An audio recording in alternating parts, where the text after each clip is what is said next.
Alright guys, I want to start off this video saying this build is only going to get better. I know that's a weird way to start when I could just post the build later, but I want to show you guys just how strong this build is currently in the game. I truly believe this is going to be one of the best Arc 3.0 builds for any class this season. So if you guys enjoyed this iteration and want to see the fully updated build once we have everything unlocked, be sure to stick around the channel because I'll for sure post it for you all. So let's just jump right into it. And there's a lot of stuff we do need to go over, but let's just start off taking a look at the artifact. The artifact has a lot of mods, and as you see, I have been grinding a lot. The main mod you want to try to get to is Lightning Strikes Twice. This is the first mod I would unlock if I was you. This mod says after throwing an arc grenade, gain increased grenade recharge for a short time. Arc final blows extend the duration of this benefit. So essentially, you're going to get more grenade cooldown rate when you throw your grenades. Very, very strong. It does cost 7 energy, but it is very, very worth it if you are playing this build. This build is going to be arc build, obviously, and we're going to be taking advantage of things like Electrostatic Mind and Lightning Surge. You could take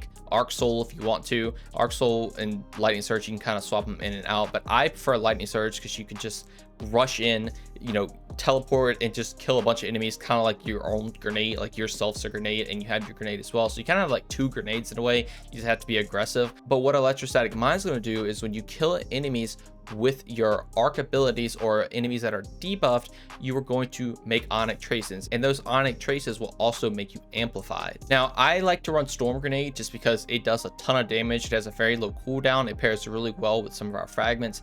It is my favorite one to run, but things like Pulse Grenade will also work extremely well. I run Chain Lightning because it is the lowest melee cooldown compared to Ball Lightning, and if I run in Lightning Surge, I want as much melee as possible. And I like running Chaos Reach, and I want you to know with this build, do not be scared to use your super. You're going to have infinite super energy alongside all your other energy. It is ridiculous. Like if you see a major enemy that's just kind of giving you trouble, just pop a Chaos Reach. You'll get on another one before the boss fight or whenever you'll need it. Now into fragments, I am running Spark of Beacons. So while you're amplified, your arc special weapons final blows create a blinding explosion. This is really, really good for the Warlock because being amplified is extremely easy because all you have to do is collect Ionic Traces. Spark of Shock, your arc grenades jolt target. So now my Storm Grenade will basically have arc web and just chain everything.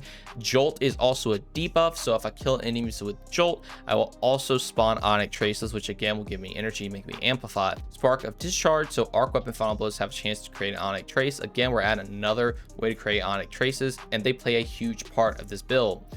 Then Spark of Magnitude, so my Lightning Grenade, Pulse Grenade, and Storm Grenade can last longer, which means I can just get more kills and I can chain more Jolt around. I do running 100 Resilience, 100 Discipline split. I have 22 Strength, that doesn't matter. You'll see in the gameplay, you just can have infinite melees, doesn't matter at all. But the main thing you want to run with this is the brand new fusion rifle called Delicate Tomb. This is a crazy exotic. So this is going to shoot a horizontal spread when you shoot from the hip, which is actually really good for hitting a lot of targets, which is going to play really well with what this weapon actually does. But then final blows of the weapon also have a chance to generate Onyx Traces, another way to generate Onyx Traces for the Warlock. Then powerful foes will automatically generate one, so you can have infinite Onyx Traces, which just leads to infinite abilities with some of our other stuff. Tempest Cascade is the other perk this has. Collecting an Onyx Trace overcharges this weapon's next shot, jolting targets on hit.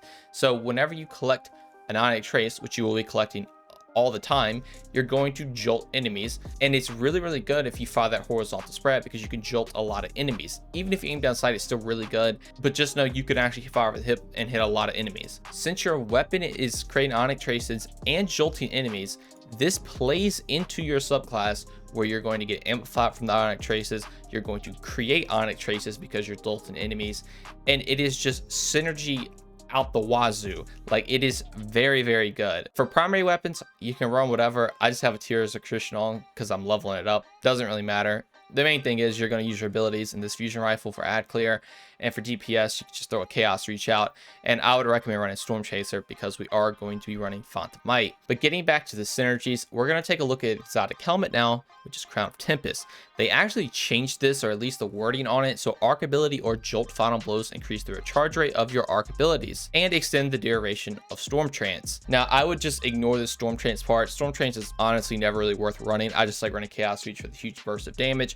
But arc ability or jolt final blows increase the recharge rate of your arc abilities. That is your super, rift, melee, grenade, all those things. Literally anything you get a kill with essentially with this build is going to give you more energy. So you get a grenade kill, you get more energy. You get a lightning surge or melee kill, you start to get more energy.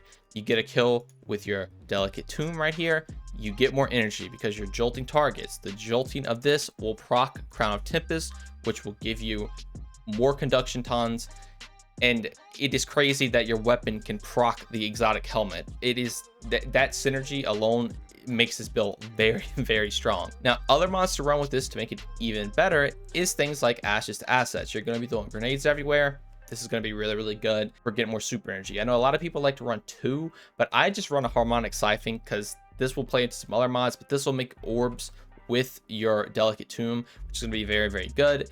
Then, obviously, Elemental Ordnance. Whenever you get a grenade kill, you will spawn an elemental that matches your subclass type. This will give you even more energy back. So now when you get a grenade kill, not only you spawn in an Onyx Trace with Electrostatic Mod that chases you, you're now going to spawn a Elemental Well that will also chase you because I'm going to be running Seeking Wells. So Seeking Wells basically makes it so your Elemental Wells you create will move across the ground towards and about players. So if I kill an enemy far away with my grenade, that will spawn an Ionic Trace and it will spawn a well. They will both track to me. I get a bunch of energy back, I get amplified, and I'll get other bonuses with the elemental wells.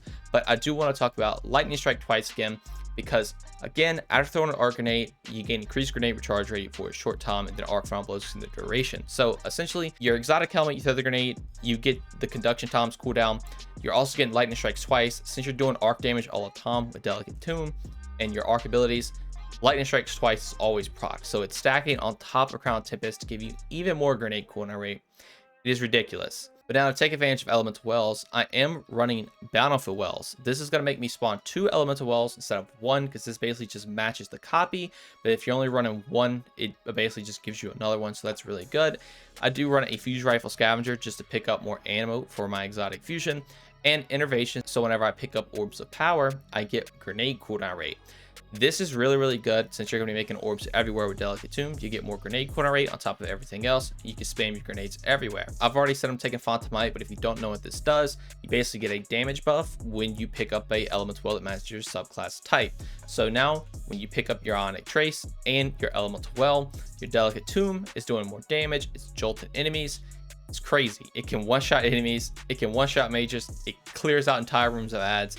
It is very, very strong. Then finally, I am running Font of Wisdom. So whenever I pick up an elemental well that matches my subclass type, I will essentially get 100 intellect. Since I am going to use Crown Tempest to get a bunch of my energy, having 100 intellect is going to make me get my super even faster. So if I'm running Chaos Reach, I can spam even more Chaos Reaches, and you can just kind of see how everything synergizes together. I hope I went over it well. If you guys do have any questions, be sure to leave in the comments. But right now, I just kind of want to talk about how this build could get better in the future. So the first thing to note is that we do not have the catalyst for Delicate Tomb quite yet. What this catalyst does is you're going to actually reload the gun when you pick Ionic Traces up. You can already kind of see how that's going to be very good with this build because you're spawning Ionic Traces everywhere. So you're never going to have to reload the gun. That means you can ditch things like your fusion rifle loader, which I have on right here, take some champion mods, and you can take this into in-game content. Even taking something like impact induction could be very good too. Another thing to note is we don't have every fragment yet. The fragment Spark of Ions, defeating a jolted target creates Ionic Trace. This is another Ionic Trace that's going to play into this build. You're going to have Ionic Traces everywhere once you can get this unlocked. It's going to be crazy, crazy strong. And I forgot to mention, on top of everything else that your Delicate Tomb is doing, Spark of Beacons also basically makes it a blinding weapon, so it can blind everything too. It is crazy, crazy strong. But then finally, we have another Warlock exotic coming out that I think could play into this build really well, and it's called Fallen Sunstar. Helmets have not been around for Lost Sectors yet, but this basically makes your Ionic Traces move faster, and it's going to grant you additional ability energy. Nearby allies also gain the ability energy when you collect an Ionic Trace, so it's very beneficial for team play. And this could potentially be better than Crown of Tempest. I don't know how much energy it's going to give. We're just going to have to wait and see. But the Ionic Trace is moving faster since you're already generating a lot in the first place. This could have some serious potential with this build, and I'm excited to try it out. I really hope you get a bunch of energy back to make up for things, you know, like Crown of Tempest just giving you infinite energy everywhere.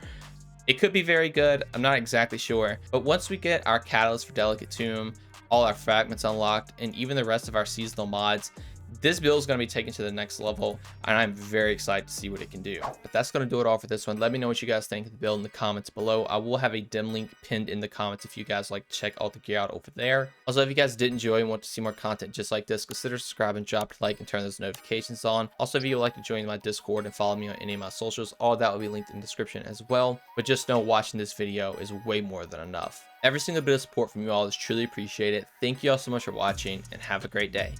Peace.